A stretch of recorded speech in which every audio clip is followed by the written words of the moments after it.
بھائیو، قرآن مجید و فرقان حمید کی ایک آیت کریمہ کے کچھ کلمات تلاوت کرنے کا شرف حاصل کیا۔ ان کلمات کی روشنی میں آج ہماری گفتگو کا عنوان ہے کرو مہربانی تم اہل زمین پر، کرو مہربانی تم اہل زمین پر، خدا مہربان ہوگا عرش بری پر، خدا مہربان ہوگا عرش بری پر۔ اللہ تعالیٰ کی بارگاہ میں دعا ہے مجھے حق سچ بیان کرنے کی توفیق عطا فرمائے اور ہمیں سن سنا کر عمل کی توفیق عطا فرمائے۔ یقیناً یہ جو شعر میں نے پڑھا اور اس کے اندر جو ہمیں ایک سبق دیا گیا، یہ بڑی عظیم عبادت ہے۔ عبادات میں بڑی اور عظیم عبادت خدمت خلق ہے۔ خدمت خلق کہ صرف اپنے لیے ہی جینا یہ کوئی زندگی نہیں ہے۔ اصل زندگی یہ ہے کہ بندہ اپنے لیے بھی جیے اور دوسروں کے لیے بھی جیے۔ یہ نہیں ہے کہ اپنے آپ کو فراموش کر دے، نہیں، ایسا نہیں۔ اپنے لیے بھی اور دوسروں کے لیے بھی جیے، تو یہ ہے اصل زندگی۔ اور اس کو اسلام نے، شریعت نے جو ہمیں بیان کر کے بتایا، اسے ہم کہتے ہیں خدمت خلق۔ اس پوری بات کو خدمت خلق دو لفظوں میں بیان کیا جاتا ہے۔ اللہ کی مخلوق کی خدمت، یہ اللہ تبارک و تعالیٰ کو بڑا ہی محبوب عمل ہے، اور عبادات میں سب سے جو بڑی عبادت اس کے نزدیک ہے وہ اس کے مخلوق کی خدمت ہی ہے۔ قرآن مجید کی بہت ساری آیات اس مضمون کو بیان کرتی ہیں۔ اللہ تبارک و تعالیٰ ارشاد فرماتا ہے وَأَنذِرْ عَشِيرَتَكَ الْأَقْرَبِينَ۔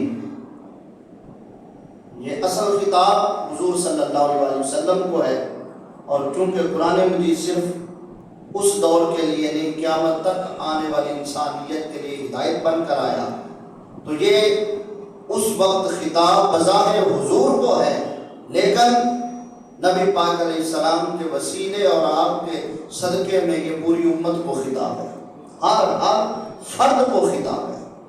وَأَنذِرْ عَشِيرَتَكَ الْأَقْرَبِينَ، جو تمہارے قریبی ہیں، خاندان کے ہیں، رشتہ دار ہیں، قریب والے ہیں، انہیں آخرت کی فکر دلاؤ، انہیں نیکی کی طرف لے کر آؤ۔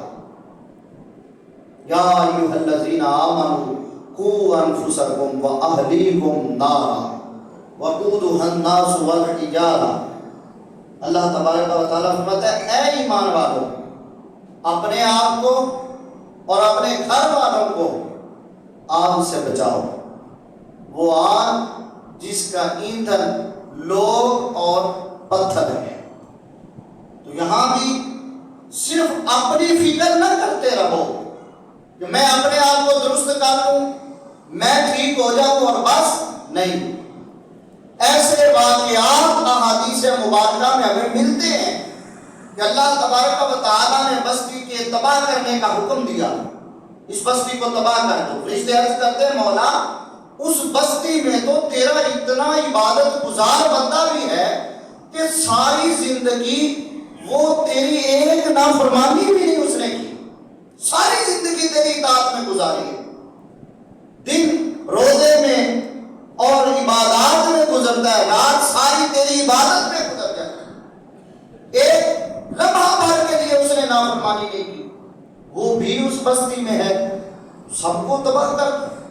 اللہ تبارک و تعالیٰ نے فرمایا ہاں اس سمیت پوری بستی کو تباہ کر دو، اس لیے کہ اس نے اپنی فکر تو کی ہے، لیکن جو اس بستی میں آس پاس رہنے والے تھے ان کی تو اس نے فکر کی ہی نہیں، تو اس کی عبادات کی ہمیں کیا پرواہ ہے، اس سمیت پوری بستی کو تباہ کرو۔ تو یہ اللہ تبارک و تعالیٰ نے جو قرآن مجید میں تعلیمات ہمیں ارشاد فرمائی ہیں، ان میں یہ ہے کہ بندہ اپنی فکر بھی کرے اور صرف اپنی نہ کرتا رہے، بلکہ آس پاس رہنے والے لوگوں، گھر والوں کی، رشتہ داروں کی، پڑوس کی، سب کی فکر کرتے ہوئے جب وہ زندگی گزارے گا تو پھر اس کی زندگی کامیاب زندگی ہے۔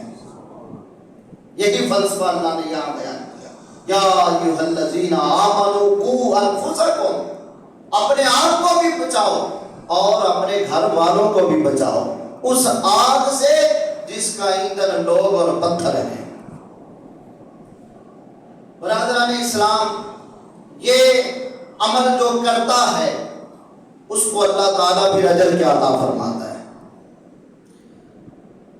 حدیث پاک میں آتا ہے، حضور صلی اللہ علیہ وسلم ارشاد فرماتے ہیں کہ بیواؤں اور مسکینوں کے کام آنے والا ایسے ہے کہ اس نے اللہ کے راستے میں جہاد کیا ہے، وہ اللہ کے راستے میں جہاد کرنے کے برابر ہے، یا وہ اس بندے کے برابر ہے جو رات بھر اللہ کی عبادت کرتا رہا اور اس نے دن بھر روزہ رکھا ہے، اس کے برابر اس کا یہ عمل ہے، اتنا یہ عظیم عمل ہے۔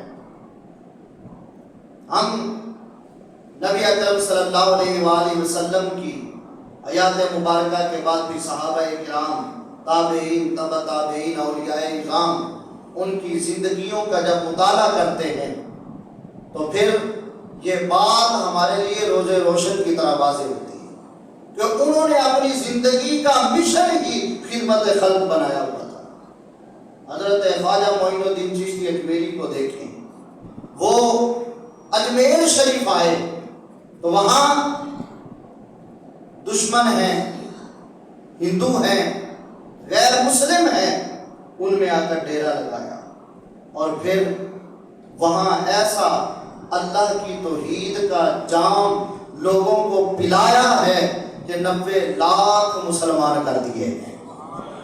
یہ بلند ترین سزا ہے خدمت خلق کی کہ انہیں جہنم سے بچا لیا ہے، مومن بنایا ہے، نیکی کے راستے پہ لگا دیا ہے، 90 لاکھ کو کلمہ پڑھایا، یہ خدمت خلق تھی۔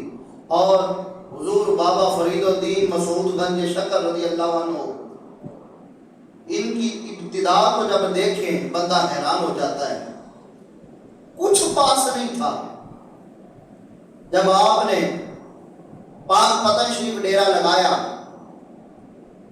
فقر تھا، کچھ بھی کھانے کو نہیں ملتا تھا،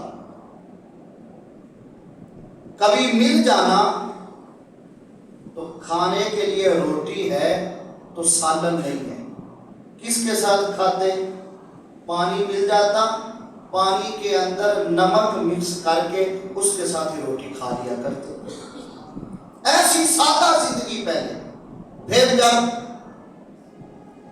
توحید و رسالت کے جام لوگوں کو پلائے، لوگوں کا تعلق آپ کے ساتھ ہو گیا، پھر وہ آتے، کچھ جو مالدار ہوتے وہ نذرانے بھی پیش کرتے، آپ نے ان نذرانوں سے اپنے بینک بیلنس نہیں بنائے، اپنی جائیدادیں نہیں بنائیں، بلکہ انہوں نے لنگر خانہ جاری کر دیا۔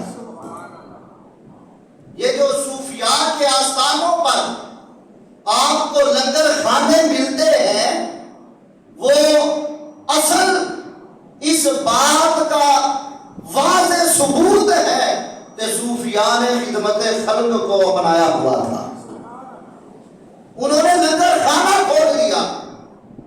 یہاں سے مسافر آئیں، یتیم، مسکین، غریب، نادار، محتاج لوگ آ کر کھانا کھائیں. اور یہ ہر اللہ کے ولی کے آستان پر لنگر کھانا جاری ہے. وہاں سے لوگ صبح و شام نہیں بلکہ 3 وقت کا، اور بلکہ کئی تو ایسے ہیں کہ وہاں ہر وقت لنگر جاری ہے. یہ خدمت خلق کا واضح ثبوت ہے. یہ اولیاء نے خدمت خلق ہی کی ہے. بس کسی نے کہا تھا نا، طریقت بجز خدمت خلق نیست. طریقت جو یہ ہم بیعت کرتے ہیں اپنے، ایک ہوتا ہے ظاہری معالج، ہمیں بخار ہو جائے یا اس کے علاوہ کوئی اور بیماری آ جائے تو ہم ڈاکٹر کے پاس جاتے ہیں، طبیب کے پاس جاتے ہیں، وہ دوائی دیتا ہے، اللہ تعالیٰ اس میں شفا رکھتا ہے، شفا ہو جاتی ہے. یہ ظاہری جو ہمارا جسم ہے اس کی بیماریوں کا جو علاج کرنے والے ہیں وہ طبیب ہے، ڈاکٹر ہے، حکیم ہے، ان کے پاس ہم جاتے ہیں. اور ایک ہے ہمارا باطن. باطن میں بھی بیماریاں ہیں، اور ان بیماریوں کی اصلاح کرنے کے لیے ہم اللہ کے ولیوں کے پاس، علماء ربانیین کے پاس جاتے ہیں. وہ ہماری باطنی بیماریوں کو دور کرتے ہیں. بغض ہے، حسد ہے، عناد ہے، گناہوں کی بیماری ہے، دین سے دوری ہے، اس کو وہ دور کرتے ہیں. تو ان کے پاس جو آتے ہیں وہ بیعت ہوتے ہیں، فیض لیتے ہیں.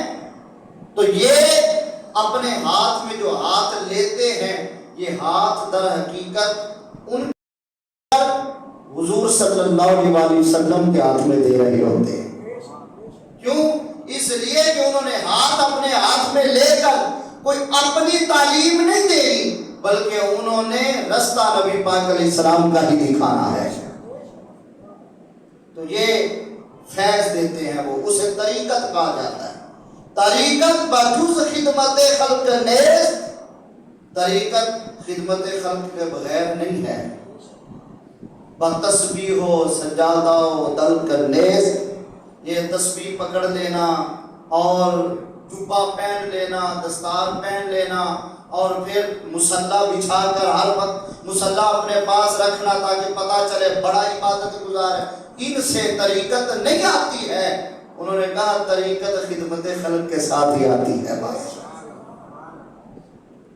اللہ کے ولی جو ہیں وہ اس طرح لوگوں کی خدمت میں مصروف ہے. تو اب یہ کر رہا ہوں کہ ان کا مشن یہی ہے، ان کی تعلیم بھی یہی ہے. احادیث مبارکہ میں ہمیں ایک فاحشہ کا واقعہ ملتا ہے کہ وہ جا رہی تھی اور راستے میں ایک کتا تھا جو پیاس کی وجہ سے مر رہا ہے. اور سیاستہ میں حدیث ہے، کوئی کہانیوں کی کتاب میں یہ نہیں ہے. اسے رحم آ گیا، جہاں وہ برائی کے لیے رہی ہے اسے رحم آیا. کنواں پاس ہے، پانی نکالنے کے لیے کوئی چیز دستیاب نہیں. اس نے اپنے دوپٹے کو اپنے سر سے اتارا، پھاڑا، اور اس کو ہی رسی بنائی، اس کے ساتھ اپنا جوتا باندھا، اس کو کنویں کے اندر لٹکایا. اس میں کچھ پانی آیا، وہ کتے کے منہ میں لگایا، اس کی جان میں جان آ گئی. یہ آگے کی طرف چلی گئی. اللہ تبارک و تعالیٰ نے پتہ کیا کیا؟ اسرائیل کو حکم دیا اس کی جان نکال لو. اب دیکھیں نا، بندہ نیک کام کرے تو اس کو جان دینی ہے کہ جان اس کی لینی ہے؟ بولیے. اس کو کچھ دینا ہے کہ اس سے لینا ہے؟ اس کو انعام دینا ہے. اللہ تعالیٰ نے اسرائیل سے فرمایا اس کی جان نکال دو.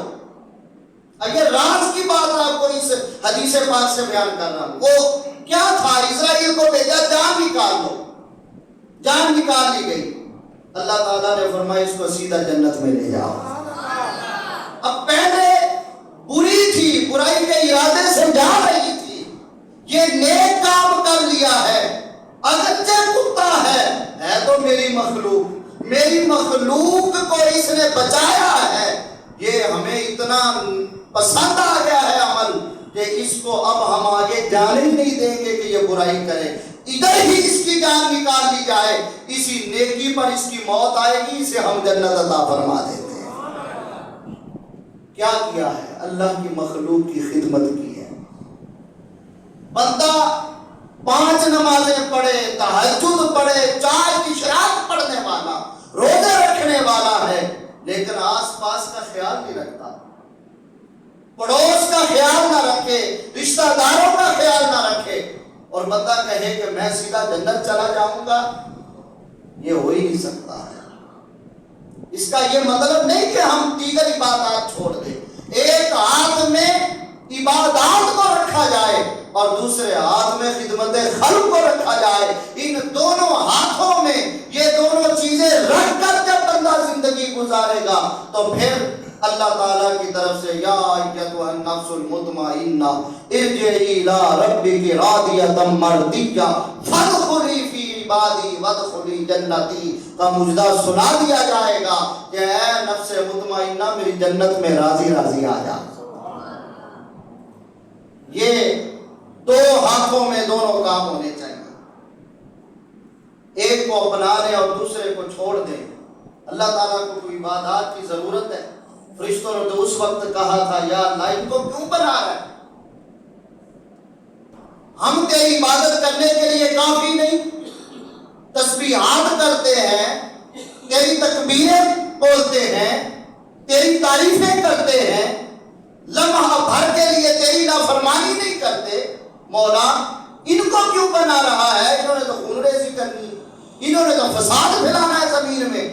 تو اللہ تبارک و تعالیٰ نے فرمایا جو میں جانتا ہوں تم نہیں جانتے۔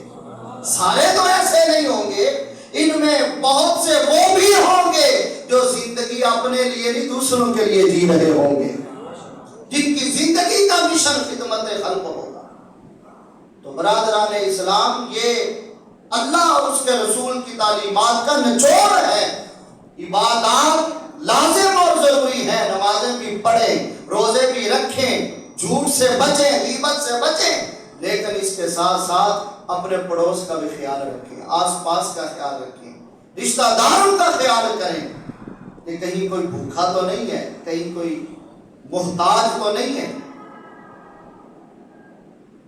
کھانا کھلانا بہت بڑا عمل ہے، نیکی والا عمل ہے، لباس دے دینا نیکی والا عمل ہے، لیکن صرف اتنے پر نہ رکھیں، کھانے بھی کھلائیں، لباس بھی دیں محتاجوں کو، اس کے ساتھ ساتھ اور جو ان کی ضروریات ہیں جتنی اپنے میں ہمت ہو اتنا خدمت خلق میں بندہ حصہ ڈالے۔ غریب لوگ ایک دفعہ حضور صلی اللہ علیہ وسلم کے پاس آ گئے۔ صحابہ کرام سارے تو امیر نہیں تھے، غریب بھی تھے۔ جو غریب تھے وہ حضور کی بارگاہ میں آ گئے، عرض کرنے لگے آقا جو امیر ہیں وہ تو اپنے مال کے ذریعے سے لوگوں کی خدمت کرتے ہیں، رفائی کاموں میں بڑا بڑھ چڑھ کر حصہ لیتے ہیں، تو وہ تو ہم سے آگے نکل گئے، ہم پیچھے رہ گئے۔ نبی پاک علیہ السلام نے فرمایا نہیں، جتنی حیثیت تمہاری ہے تم اس حیثیت سے خدمت خلق میں حصہ ڈالو۔ آقا وہ کیسے؟ فرمایا رستے میں جا رہے ہو کوئی کانٹا پڑا ہے اس کو ہٹا دو، رستے سے جا رہے ہو کوئی اینٹ پتھر پڑا ہے اس کو سائڈ پہ کر دو کہ کوئی گر نہ جائے اسے ٹھیلا کھا کر۔ یہ بھی خدمت خلق ہے، یہ بھی نیکی ہے۔ تو نبی پاک علیہ السلام نے اس طرح سمجھایا ہے کہ مال نہیں تو پھر کیا ہوا؟ رفائی کام صرف مال سے ہی نہیں ہوتے بلکہ بندے کے اپنے جسم کے اعضاء سے بھی ہوتے ہیں۔ تو اس لیے جتنی بندے میں ہمت ہو، حیثیت ہو، اس حیثیت سے ان کاموں میں حصہ ڈالتا رہے۔ اسی طرح ایک غریب نبی اکرم صلی اللہ علیہ وآلہ وسلم کی بارگاہ میں آیا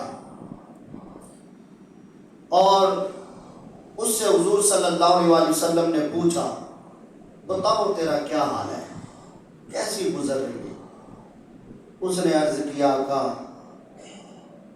جب سے میں نے ہوش سنبھالا ہے غربت ہی غربت ہے، برادری والے تو مال والے ہیں، لیکن میں بہت غریب ہوں، اتنی غربت ہے کہ کبھی پیٹ بھر کے شاید ہی کھانا کھایا ہو، ایک وقت کا مل جاتا ہے تو دوسرے وقت کا کوئی نہیں ہوتا۔ آپ صلی اللہ علیہ وآلہ وسلم نے پوچھ لیا شادی ہوئی ہے؟ وہ کہنے لگا آقا مجھے کس نے رشتہ دینا ہے، غربت کی وجہ سے کسی کی میری طرف توجہ ہی نہیں ہوتی۔ ابھی یہ باتیں ہو ہی رہی تھی، جبریل امین آ گئے، عرض کیا آقا آپ جس غلام کے ساتھ محو گفتگو ہیں یہ کل ظہر تک زندہ رہے گا، پھر اس کی موت ہو جانی ہے۔ اور میں لوح محفوظ سے پڑھ کے آ رہا ہوں، نبی اکرم صلی اللہ علیہ وآلہ وسلم پہلے اس کا حال سن کر غمزدہ تھے، اتنی بات سنی آنکھوں میں آنسو آ گئے۔ وہ تو سناتے ہوئے ہی اس کا حال ایسا تھا، آنسو اس کے جاری تھے۔ جب حضور نے یہ بات سنی کہ یہ تو کل تک زندہ ہے، اس کی موت ہو جائے گی، تو پھر حضور کی آنکھوں میں آنسو آ گئے۔ اب نبی اکرم صلی اللہ علیہ وآلہ وسلم اس سے بات کرتے ہیں اور فرماتے ہیں تیری کوئی خواہش ہو؟ وہ کہنے لگا آقا خواہشات بہت تھی لیکن غربت کی وجہ سے سب ختم ہو گئی، اب کیا خواہش ہے؟ نہیں جو تیری بہت زیادہ تیرے دل کے اندر تمنا آئی ہو کوئی ایسی ہے؟ وہ کہنے لگا آقا دو چیزیں ہیں۔ آپ نے فرمایا بتاؤ؟ اس نے کہا ایک تو یہ ہے کہ جب سے میں نے ہوش سنبھالا کبھی میں نے کوئی میٹھی چیز نہیں کھائی۔ دیکھیں اتنی غربت، کبھی کوئی میٹھی چیز نہیں کھائی، تو کوئی میٹھی چیز مل جائے۔ حضور نے فرمایا دوسری، تو وہ کہنے لگا کہ میری شادی ہو جائے۔ یہ ہر ایک کی تمنا ہوتی ہے، تو وہ کہنے لگا کہ میری شادی ہو جائے۔ غربت ہے، رشتہ داروں کی تو توجہ ہوئی کوئی نہیں، تو اب آپ نے پوچھ لیا ہے، دل میں تمنا بہت زیادہ ہے، تو اس لیے عرض کر رہا ہوں۔ نبی پاک صلی اللہ علیہ وآلہ وسلم نے صحابہ کو بلایا، مولا علی کو بلایا، حضرت ابو بکر، حضرت عمر کو، حضرت عثمان کو بلایا اور فرمایا علی پہلے پوچھ لیا کہ بتا تیرے رشتہ داروں میں کسی کی بچی جوان ہو یا تیری توجہ ہو؟ اس نے بتایا میرے چچا کی بیٹی جوان ہے، قابل نکاح ہے۔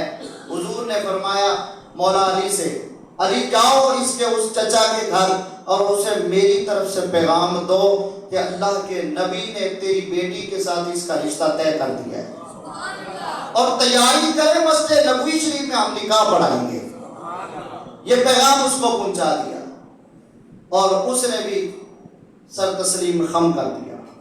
جب پیغام پہنچا وہ شاید یہ کہہ رہا ہو کیا پیش کریں تم کو، کیا چیز ہماری ہے۔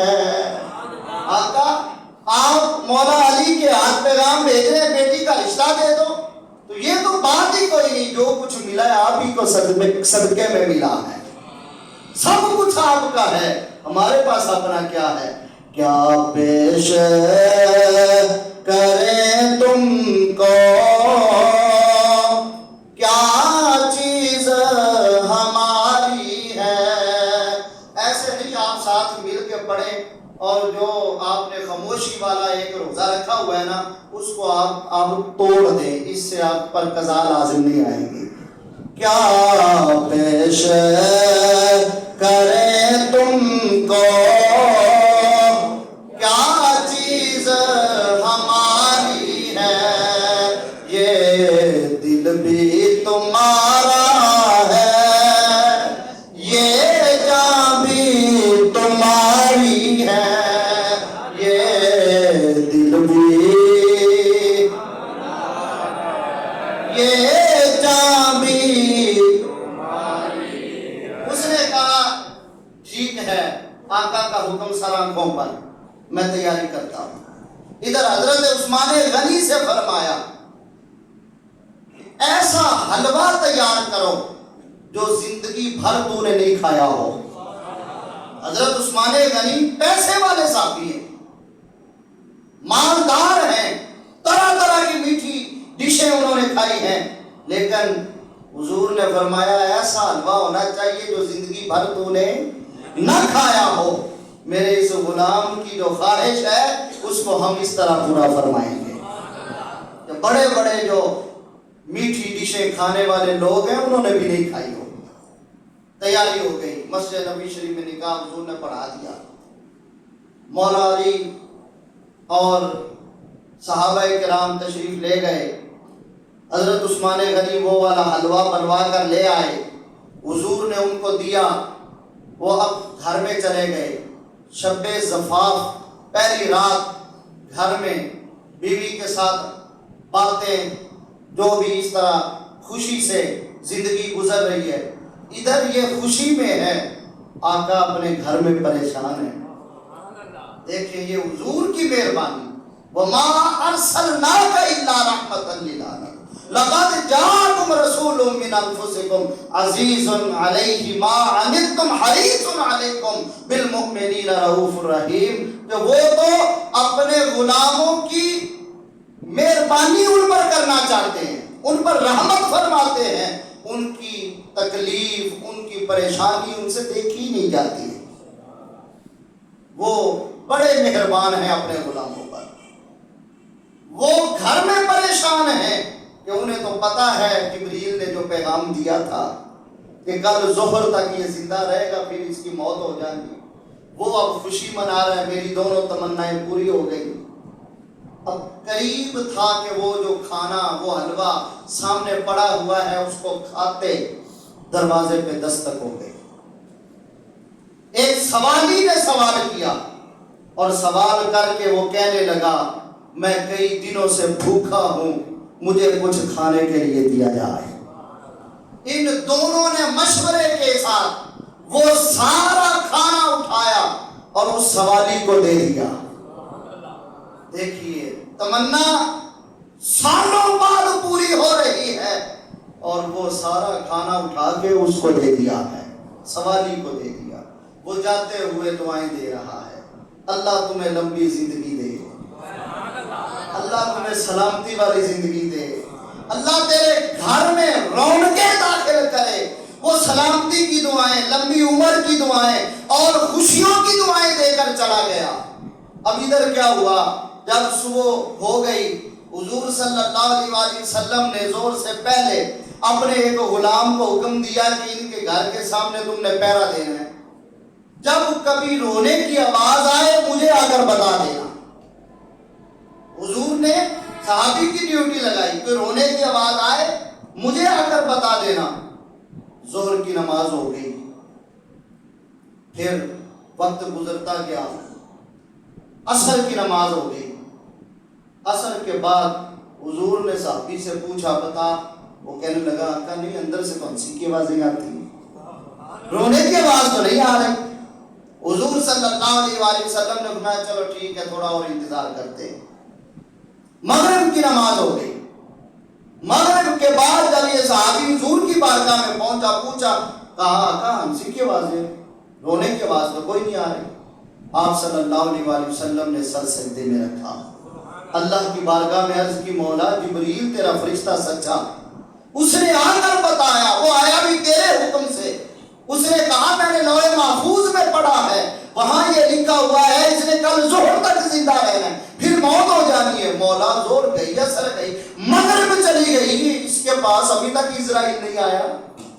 بات کیا ہے, زندگی بڑھ کیسے گئی؟ جبریل بھی سچا ہے, لوح محفوظ پہ جو لکھا ہے وہ بھی صحیح ہے. تو پھر اللہ تعالیٰ نے فرمایا اگلی بات جبریل کو نہیں پتا تھی. اب میں مجھے سبحان اللہ صاحب کی لینا چاہتا ہوں. جبریل کو اگلی بات پتا نہیں تھی, وہ تو اتنا ہی پڑھ سکا جتنا ہم نے بتایا ہے. آگے کیا تھا؟